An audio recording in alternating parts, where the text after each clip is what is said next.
Hey y'all, Kellye Whitney here with another thing older black women should tell younger black women and don't. Girls, don't be too hard on yourself. One of the reasons that I do this series, that I have this platform around this particular theme, is because I feel like I made so many mistakes that I shouldn't have made. If only I had had someone to mentor me, to say, maybe that's not a good idea. Maybe you should consider this, or why not try this, or maybe someone to tell me in a kind and loving way their story and the mistakes that they made. And then maybe I would have seen a different path to take. You see what I'm saying? But I didn't have that. Not because I didn't have love. My mom loves me in her way. I have people in my life now who love me. So it's not that I was without love or that I was mistreated, or there's no absolutes. Life is not a zero-sum game. But a lot of young black women lack mentorship. And a lot of times we only get the mentorship that really propels us forward, that really helps us to secure happiness, that helps us to find and sustain joy once we start to cultivate our own lives and our own families and our own circles. And even then, the past has a way of clinging to us like a stain or a shadow or a bad smell that lingers in the air. I'm here to tell you, don't be too hard on yourself. If you've made mistakes, I know the world is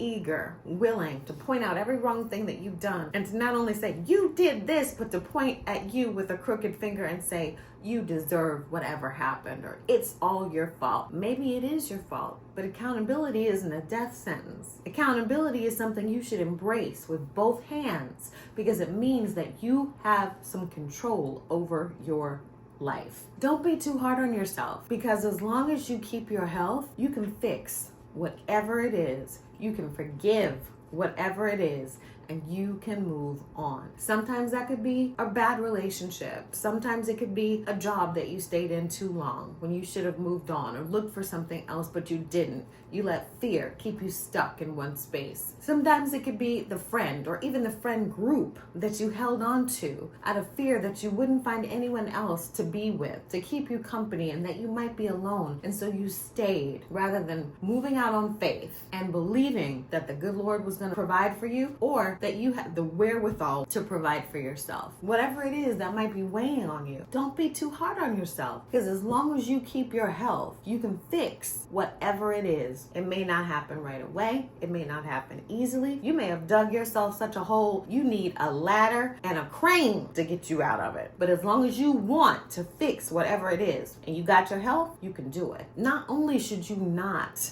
be too hard on yourself, you should believe in yourself that you have the power to change your life. You should believe that you deserve to move on, that you deserve to have better, that you deserve to not be hurt by you or by anybody else. And when you are hard on yourself, that falls by the wayside. And I think a lot of times older black women don't tell younger black women, don't be too hard on yourself, because we have done, we have been so bad to ourselves. We have punished ourselves in many cases and many times more than the world has done it. And that's a lot, because we didn't know any better, and nobody ever encouraged us to embrace forgiveness for ourselves, to embrace joy for ourselves. Nobody told us our lives were not just about service to others, although that's a very important thing to have in your life, but our lives are not just to survive. We're supposed to live.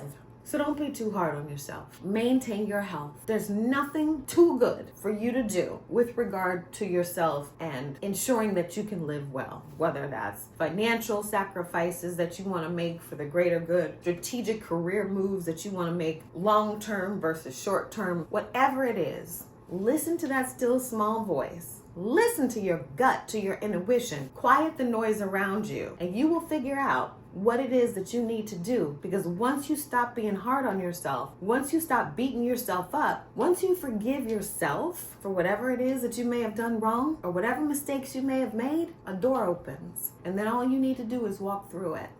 And that ends my TED Talk for today. I'll see y'all tomorrow.